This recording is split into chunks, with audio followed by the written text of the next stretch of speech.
अस्सलाम वालेकुम। पंजाब दी नवां सिलसिला किहड़ा आया किदों आया ਉਹਦੇ ਤੇ ਅਸੀਂ ਗੱਲ ਕਰ ਰਹੇ ਹਾਂ। ਅਸੀਂ ਗੱਲ ਕੀਤੀ ਕਿ ਦੱਖਣ ਵਾਲੀ ਸਾਈਡ ਤੋਂ ਅਰਬ ਆਏ, ਉਹਨਾਂ ਦਾ ਸਲਾਰ ਮੁਹੰਮਦ ਬਿਨ ਕਾਸਮ ਸੀ। ਹੁਣ ਅਸੀਂ ਵੇਖਦੇ ਹਾਂ ਪਹਾੜ ਵਾਲੀ ਸਾਈਡ ਤੋਂ ਜਿਹੜੇ ਲੋਕ ਆਏ ਉਹਨਾਂ ਦਾ ਸਲਾਰ ਕੌਣ ਸੀ। ਤੇ ਇਹਦੇ ਤੇ ਅਸੀਂ ਅੱਗੇ ਗੱਲ ਕਰਨੇ ਹਾਂ 10ਵੀਂ ਤੋਂ 12ਵੀਂ ਸਦੀ ਈਸਵੀ ਦਾ ਮਹਮੂਦ ਗਜ਼ਨਵੀ ਦਾ ਪੰਜਾਬ ਚ ਆਣਾ ਹੈ ਤੇ ਪੂਰੇ ਹਿੰਦੁਸਤਾਨ ਤੇ ਛਾ ਜਾਣਾ ਹੈ। ਇਹਦੇ ਤੇ ਅਸੀਂ ਗੱਲ ਕਰਨੀ ਹੈ। ਹੁਣ ਜੀ 977 ਦੇ ਵਿੱਚ ਸਮਾਨੀ ਗਵਰਨਰ ਸੁਬਕਤਗੀਨ ਹੈਗਾ ਸੀ। ਉਹਨੇ ਪਸ਼ਾਵਰ ਦੇ ਇਲਾਕੇ ਹਿੰਦੂ ਸ਼ਾਹੀ ਦਾ ਮੁਕਾਬਲਾ ਕੀਤਾ। ਮੁਕਾਬਲਾ ਜਿਹਦਾ ਕੀਤਾ ਉਹ ਹੈਗਾ ਸੀ ਰਾਜਾ ਜੇਪਾਲਾ। ਇਹਨੇ ਪੰਜਾਬ ਦੇ ਰਾਜਪੂਤਾਂ ਨੂੰ ਨਾਲ ਮਿਲਾਇਆ ਤੇ ਗਜ਼ਨੀ ਵੱਲ ਤੁਰਿਆ, ਲੇਕਿਨ ਪਸ਼ਾਵਰ ਦੇ ਇਲਾਕੇ 'ਚ ਜਾ ਕੇ ਸੁਬਕਤਗੀਨ ਨੇ ਸ਼ਿਕਸਤ ਦਿੱਤੀ। ਜਦੋਂ ਫਿਰ ਸੁਬਕਤਗੀਨ ਗਿਆ, ਫੌਤ ਮਰ ਗਿਆ। ਉਹਦਾ ਪੁੱਤਰ, ਵੱਡਾ ਪੁੱਤਰ ਜਿਹੜਾ ਉਹ ਹੁਕਮਰਾਨ ਬਣਿਆ ਗਜ਼ਨੀ ਦਾ। ਇਸ ਤੋਂ ਪਹਿਲੇ ਸੁਬਕਤਗੀਨ ਨੇ ਗਜ਼ਨੀ ਦੇ ਵਿੱਚ ਜਿਹੜਾ ਵੇ ਆਜ਼ਾਦ ਰਿਆਸਤ ਦਾ ਐਲਾਨ ਕਰ ਦਿੱਤਾ ਸੀ। ਉਹਦੇ ਛੋਟੇ ਭਰਾ ਨੇ ਉਹਦੇ ਖਿਲਾਫ ਬਗਾਵਤ ਕੀਤੀ। ਛੋਟੇ ਭਰਾ ਦਾ ਨਾਮ ਮਹਿਮੂਦ ਗਜ਼ਨਵੀ ਸੀ। ਉਹਨੇ ਗਜ਼ਨੀ ਨੂੰ ਫਤਹ ਕਰ ਲਿਆ, ਭਰਾ ਨੂੰ ਕੈਦ ਕਰ ਦਿੱਤਾ, ਕੋਈ ਕਹਿੰਦੇ ਭਰਾ ਨੂੰ ਮਾਰ ਦਿੱਤਾ। ਉਸ ਤੋਂ ਬਾਅਦ ਉਹਨੇ ਜਿਹੜਾ ਆਪਣੇ ਪਿਓ ਦਾ ਜਿਹੜਾ ਮਿਸ਼ਨ ਸੀ, ਪਿਓ ਦੀ ਜਿਹੜੀ ਸਲਤਨਤ ਸੀ ਉਹਨੂੰ ਵਧਾਇਆ। ਉਹ ਵਧਾਉਂਦੇ ਆ ਜਦੋਂ ਹਿੰਦੁਸਤਾਨ ਦੇ ਪਹਾੜ ਵਾਲੀ ਸਾਈਡ ਤੇ ਆਇਆ, ਸ਼ਮਾਲ ਵਾਲੀ ਸਾਈਡ ਤੇ ਆਇਆ ਤੇ ਇਹ ਗੱਲ ਜਿਹੜੀ ਹੈ ਉਹਦੇ ਪਿਓ ਦੇ ਮਰਨ ਦੀ ਤੇ ਭਰਾਵਾਂ ਦੀ ਆਪਸ ਦੀ ਜਿਹੜੀ ਲੜਾਈ ਸੀ ਉਹਦਾ ਕਿ ਖਾਨਦਾਨ ਦੇ ਵਿੱਚ ਜਿਹੜਾ ਫਸਾਦ ਪੈ ਗਿਆ। ਰਾਜਾ ਜੇਪਾਲਾ ਬੜਾ ਖੁਸ਼ ਹੋਇਆ। ਉਹਨੇ ਫਿਰ ਰਾਜਪੂਤਾਂ ਨੂੰ ਇਕੱਠਾ ਕੀਤਾ, ਹੋਰ ਰਾਜਿਆਂ ਰੂਜਿਆਂ ਨੂੰ ਇਕੱਠਾ ਕੀਤਾ। ਹੁਣ ਪਹਿਲੇ ਗੱਲ ਹੈ ਵੀ ਰਾਜਾ ਜੇਪਾਲ ਕਿਉਂ ਐਡਾ ਇਸ ਚੀਜ਼ ਦੇ ਇੰਤਜ਼ਾਰ 'ਚ ਸੀ। ਰਾਜਾ ਜੇਪਾਲ ਲਾਹੌਰ ਤੋਂ ਲੈ ਕੇ ਪਿਸ਼ੌਰ ਤੱਕ ਜਿੰਨਾ ਪੰਜਾਬ ਸੀ, ਸਾਰੇ ਪੰਜਾਬ ਦਾ ਹੁਕਮਰਾਨ ਸੀ, ਰਾਜਾ ਸੀ। ਉਹਨੇ ਜਿਹੜਾ ਹੈ ਗਜ਼ਨੀ ਨੂੰ ਫਤਹ ਕਰਨ ਦੀ ਫੇਰ ਠਾਨੀ, ਤੁਰ ਪਿਆ।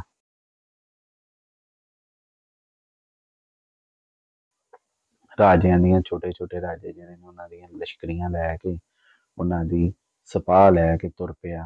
ਫੌਜਾਂ ਚੜ੍ਹਾਈਆਂ ਕਰ ਦਿੱਤੀਆਂ ਗਜ਼ਨੀ ਵੱਲ। ਜਸੂਸਾਂ ਨੇ ਤਲਾਵਾਂ ਦਿੱਤੀਆਂ ਮਹਿਮੂਦ ਗਜ਼ਨਵੀ ਨੂੰ ਕਿ ਲੈ ਬਈ ਦੁਸ਼ਮਣ ਆਇਆ ਖਲੋਤਾ ਹੀ।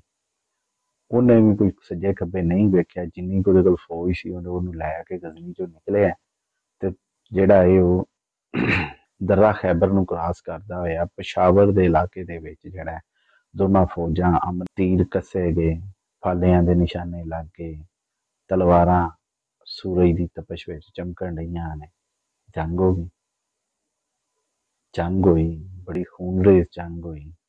ਇੱਧਰ ਹਾਥੀ ਸਨ, ਘੋੜੇ ਸਨ, ਉਧਰ ਘੋੜੇ ਸਨ, ਪਿਆਦੇ ਸਨ, ਤੀਰ ਕਮਾਨ ਸਨ, ਤੀਰ ਚੱਲੇ, ਤਲਵਾਰਾਂ ਚੱਲੀਆਂ, ਬਰਛੀ। ਜੰਗ ਦੇ ਸ਼ੁਰੂ ਦੇ ਵਿੱਚ ਹਾਥੀਆਂ ਨੇ ਬੜੀ ਮੁਸ਼ਕਲ ਕੀਤੀ, ਲੇਕਿਨ ਮਹਿਮੂਦ ਗਜ਼ਨਵੀ ਨੇ ਐਸੀ ਚਾਲ ਚੱਲੀ ਕਿ ਰਾਜਾ ਜੇਪਾਲ ਦੇ ਜਿਹੜੇ ਹਾਥੀ ਸਨ ਉਹਨਾਂ ਨੇ ਆਪਣੀ ਫੌਜ ਨੂੰ ਪਿਛਾਂਹ ਮੁੜ ਕੇ ਕੁਚਲਣਾ ਸ਼ੁਰੂ ਕਰ ਦਿੱਤਾ। ਮਹਿਮੂਦ ਗਜ਼ਨਵੀ ਜੰਗ ਜਿੱਤ ਗਿਆ। ਰਾਜਾ ਜੇਪਾਲ ਜਿਹੜਾ ਉਹ ਆਪਣੀ ਆਲ ਔਲਾਦ ਦੇ ਪੂਰੇ ਖਨਵਾਦੇ ਨਾਲ ਫੜਿਆ ਗਿਆ, ਬੁੱਢੀਆਂ ਬੱਚੇ ਸਾਰਿਆਂ ਨਾਲ ਫੜਿਆ ਗਿਆ, ਗ੍ਰਿਫਤਾਰ ਹੋ ਗਿਆ।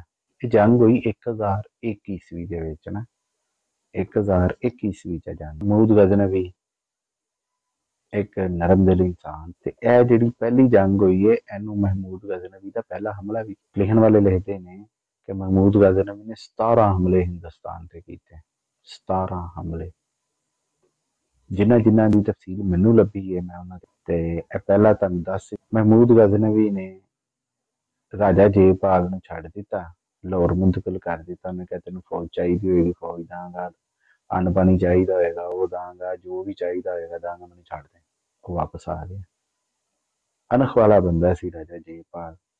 ਜਦੋਂ ਵਾਪਸ ਆਇਆ ਉਹਨੇ ਤਖਤ ਆਪਣੇ ਪੁੱਤਰ ਨੂੰ ਦਿੱਤਾ ਤੇ ਆਪ ਜਿਹੜਾ ਲਾਹੌਰ ਦੇ ਇੱਕ ਸਾਈਡ ਤੇ ਦਰਵਾਜ਼ਾ ਸੀ ਉਹਦੇ ਨਾਲ ਜਿਹੜਾ ਬੋਹੜ ਦਾ ਦਰਖਤ, ਉਸ ਬੋਹੜ ਦੇ ਦਰਖਤ ਦੇ ਕੋਲ ਜਿਹੜਾ ਵੇ ਉਹਨੇ ਚਿਤਾ ਜਲਾਈ, ਲੱਕੜਾਂ ਇਕੱਠੀਆਂ ਤੇ ਜੀ ਰਾਜਾ ਜੇਪਾਲ ਜਿਹੜਾ ਵੇ ਜ਼ਿੰਦਾ ਹੀ ਸੜ ਕੇ ਸਵਾਹ ਹੋ ਗਿਆ। ਤੇ ਦੂਸਰਾ ਹਮਲਾ ਜਿਹੜਾ 1004 ਦੇ ਵਿੱਚ ਬਠਿੰਡਾ, ਕੋਈ ਕਹਿੰਦਾ ਬੇਰਾ, ਉੱਥੇ ਹੋਇਆ। ਉੱਥੇ ਸੀ ਰਾਜਾ ਵਜੀ ਰਾਓ ਜਿਹੜਾ ਵੇ ਉਹਨੇ ਸੁਲਤਾਨ ਦੇ ਖਿਲਾਫ ਫੌਜ ਇਕੱਠੀ ਕਰਨੀ ਸ਼ੁਰੂ ਕੀਤੀ। ਸੁਲਤਾਨ ਨੂੰ ਪਤਾ ਲੱਗ ਗਿਆ। ਸੁਲਤਾਨ ਫੇਰ ਵਾਪਸ ਆਇਆ, ਉਹਨੇ ਉਹਨੂੰ ਵੀ ਫੰਡ ਦਿੱਤਾ। ਤੀਸਰਾ ਉਹਨੇ 1006 ਈਸਵੀ ਦੇ ਵਿੱਚ ਮਲਤਾਨ ਤੇ ਕੀਤਾ ਤੇ ਉਥੇ ਅਬੁਲ ਫਤਿਹ ਕਰਾਤੀ ਸੀ, ਉਹਨੇ ਉਹਨੂੰ ਸ਼ਿਕਸਤ ਦਿੱਤੀ ਤੇ ਆਪਣਾ ਨਾਇਬ ਉੱਥੇ ਮੁਕਰਰ ਕੀਤਾ ਤੇ ਵਾਪਸ ਚਲਾ ਗਿਆ। ਜਦੋਂ ਉਹ ਵਾਪਸ ਜਾ ਰਿਹਾ ਸੀ ਮੁਲਤਾਨ ਤੋਂ, ਸਿੱਖਪਾਲ ਜੇਪਾਲ ਦਾ ਪੋਤਾ ਜਿਹੜਾ ਹੈ ਉਹਨੂੰ ਮਲਤਾਨ ਦੇ ਵਿੱਚ ਜਿਹੜਾ ਵੇ ਉਹ ਮੁਸਲਮਾਨ ਹੋ ਗਿਆ ਸੀ, ਉਹਨੂੰ ਮਲਤਾਨ ਦਾ ਗਵਰਨਰ ਮੁਕਰਰ ਕੀਤਾ। ਉਹ ਵਾਪਸ ਜਦੋਂ ਜਾਣ ਰਿਹਾ ਸੀ ਤੇ ਅਟਕ ਦੇ ਕੋਲ ਆਨੰਦਪਾਲ ਜਿਹੜਾ ਪਹਿਲੇ ਕਿਸੇ ਜੰਗ ਦੇ ਵਿੱਚ ਮਫਰੂਰ ਹੋ ਗਿਆ ਸੀ ਕਸ਼ਮੀਰ ਦੇ ਰਾਜਾ ਕੋਲ, ਉਹਨੇ ਫੌਜਾਂ ਇਕੱਠੀਆਂ ਕਰਕੇ ਕਿਹਾ ਮਹਿਮੂਦ ਅੱਜ ਬਚ ਕੇ ਨਹੀਂ, ਤੇ ਮਹਿਮੂਦ ਨੇ ਫਿਰ ਉਹਨੂੰ ਫੰਡ ਜਿੱਤ ਗਿਆ, ਵਾਪਸ ਚਲਾ ਗਿਆ ਆਪਣੀ। ਫਿਰ ਜੀ 1009 ਈਸਵੀ ਦੇ ਵਿੱਚ ਜਿਹੜਾ ਵੇ ਨਾਰਾਇਣਪੁਰ ਨੂੰ ਉਹਨੇ ਫਤਹ ਕੀਤਾ। 1014 ਈਸਵੀ ਦੇ ਵਿੱਚ ਆਨੰਦਪਾਲ ਦੇ ਪੋਤੇ ਨੂੰ, ਜਿਹਦਾ ਨਾਂ ਲੂਚਨਪਾਲ ਸੀ, ਉਹਨੂੰ ਕੋਸਤਾਨ ਦੇ ਪਹਾੜਾਂ ਦੇ ਵਿੱਚ ਜਾ ਕੇ ਨਹਿਰਾਇਆ। ਇਹ ਵੀ ਪੰਜਾਬ 'ਚ 1018 ਈਸਵੀ ਦੇ ਵਿੱਚ ਉਹ ਵਾਪਸ ਆਇਆ। ਉਹਨੇ ਮਥੀਰਾ ਜਿਹੜਾ ਸੀ ਉਹਨੂੰ ਫਤਹ ਕੀਤਾ, ਕਨੂਜ ਦਾ ਮੁਹਾਸਰਾ ਕੀਤਾ। 1019 ਚ ਉਹਨੂੰ ਖਬਰ ਮਿਲੀ ਕਿ ਲੋਪਨਪਾਲ ਤੇ ਰਾਜਾ ਗੰਡਾ ਇਹਨਾਂ ਨੇ ਮਿਲ ਕੇ ਜਿਹੜਾ ਵੇ ਹਿੰਦੂ ਸ਼ਾਹੀ ਦੀ ਫੌਜ ਸਾਰੀ ਇਕੱਠੀ ਕੀਤੀ ਹੈ ਤੇ ਪਲਾਨ ਬਣਾਇਆ ਹੈ ਕਿ ਐਤਕੀ ਮਹਿਮੂਦ ਜਾਣਾ ਨਹੀਂ ਚਾਹੀਦਾ ਬਚ ਕੇ, ਐਤਕੀ ਮਹਿਮੂਦ ਬਚ ਕੇ ਨਹੀਂ ਜਾਣਾ ਚਾਹੀਦਾ। ਆਮੀਨ ਕਿਹਾ ਜੀ। ਮਹਿਮੂਦ ਗਜ਼ਨਵੀ ਨੇ ਫੌਜਾਂ ਚਾੜ ਦਿੱਤੀਆਂ, ਉਧਰ ਜੰਗ ਜਿੱਤ ਗਿਆ ਤੇ ਹਿੰਦੁਸਤਾਨ ਦੇ ਵਿੱਚੋਂ ਹਿੰਦੂ ਸ਼ਾਹੀ ਦਾ ਖਾਤਮਾ ਹੋ ਗਿਆ। ਕਿਦੋਂ? 1019 ਚ। ਫਿਰ 1025 ਦੇ ਵਿੱਚ, ਹਾਲਾਂਕਿ ਸਾਡਾ ਟੌਪਿਕ ਨਹੀਂ, ਸਾਨੂੰ ਕਰਨਾ ਚਾਹੀਦਾ ਬਹਾਦਰੀ, ਜੇਕਰ ਕਿਸੇ ਨੇ ਕੀਤੀ ਹੈ ਤਰੀਖ ਦੇ ਵਿੱਚ ਸਾਨੂੰ ਉਹਦੀ ਤਾਰੀਫ ਕਰਨੀ ਚਾਹੀਦੀ ਹੈ। 1025 ਦੇ ਵਿੱਚ ਜਿਹੜਾ ਵੇ ਗਜ਼ਨੀ ਤੋਂ ਤੁਰਿਆ ਵੇ ਸੋਮਨਾਥ ਵੱਲ। ਹੁਣ ਸੋਮਨਾਥ ਤੇ ਗਜ਼ਨੀ ਦਾ ਫਾਸਲਾ 2600 ਤੋਂ 2800 ਕਿਲੋਮੀਟਰ, ਇਹ ਵਿੱਚ ਦੋ ਸਹਿਰਾ ਪੈਂਦੇ ਨੇ। ਸ਼ੁਰੂ ਦੇ ਵਿੱਚ 600-700 ਕਿਲੋਮੀਟਰ ਜਿਹੜਾ ਵੇ ਉਹ ਪਹਾੜੀ ਰਾਸਤਾ। ਮਹਿਮੂਦ ਗਜ਼ਨਵੀ ਨੇ ਆਪਣਾ ਜਿਹੜਾ ਵੇ ਲਸ਼ਕਰ ਲਿਆ ਤੇ ਸੋਮਨਾਥ ਪਹੁੰਚ ਗਿਆ 1025 ਦੇ ਵਿੱਚ। ਕੋਈ ਕਹਿੰਦਾ 2 ਸਾਲ ਲੱਗੇ, ਕੋਈ ਕਹਿੰਦਾ ਸਾਲ ਲੱਗਾ, ਤੇ ਪਹੁੰਚ ਗਿਆ ਉੱਥੇ। ਉੱਥੇ ਪਹੁੰਚ ਕੇ ਉਹਨੂੰ ਪਤਾ ਲੱਗਾ ਜੀ ਉਹ ਇੱਥੇ ਤੇ ਪੂਰੇ ਦਾ ਪੂਰਾ ਹਿੰਦੁਸਤਾਨ ਇਕੱਠਾ ਹੋਇਆ, ਕੋਈ ਰਾਜਾ, ਕੋਈ ਮਹਾਰਾਜਾ। ਉਸ ਤੋਂ ਬਾਅਦ ਜੀ ਉੱਥੇ ਕੋਈ ਜਗੀਰਦਾਰ ਇਕੱਠਾ ਹੋਇਆ, ਕੋਈ ਬਣੀਏ ਇਕੱਠੇ ਹੋਏ ਨੇ, ਕੋਈ ਫਲਾਣਾ ਇਕੱਠਾ ਹੋਇਆ ਹੈ। ਉਹਨੇ ਹਮਲੇ ਸ਼ੁਰੂ ਕਰ ਦਿੱਤੇ। ਇੱਥੇ ਵੀ ਇੰਝ ਸੀ ਕਿ ਸਭ ਤੋਂ ਉੱਚਾ ਜਿਹੜਾ ਮੰਦਿਰ ਸੀ ਉਹਦੇ ਉੱਤੇ ਝੰਡਾ ਸੀ। ਜਦੋਂ ਤੱਕ ਉਹ ਰਹਿਣਾ ਸੀ ਸੋਮਨਾਥ ਦੇ ਲੋਕਾਂ ਨੇ ਕਹਿਣਾ ਸੀ ਕਿ ਜੀ ਉੱਥੇ ਵੀ ਉਹ ਸੋਮਨਾਥ ਦਾ ਝੰਡਾ ਟੇਕਿਆ। ਮੁਹੰਮਦ ਬਿਨ ਕਾਸਿਮ ਨੇ ਜਿਵੇਂ ਤਿੱਬਲ ਦਾ ਝੰਡਾ ਟੇਕਿਆ, ਇੱਥੇ ਵੀ ਝੰਡਾ ਡਿੱਗ ਪਿਆ। ਸੋਮਨਾਥ ਦੇ ਬੂਹੇ ਖੁੱਲੇ, ਬੜਾ ਸੋਹਣਾ ਜਵਾਹਰਾਤ ਜਿਹੜਾ ਵੇ ਉੱਥੋਂ ਨੇ ਇਕੱਠਾ ਕੀਤਾ ਤੇ ਵਾਪਸ ਚਲਾ ਗਿਆ।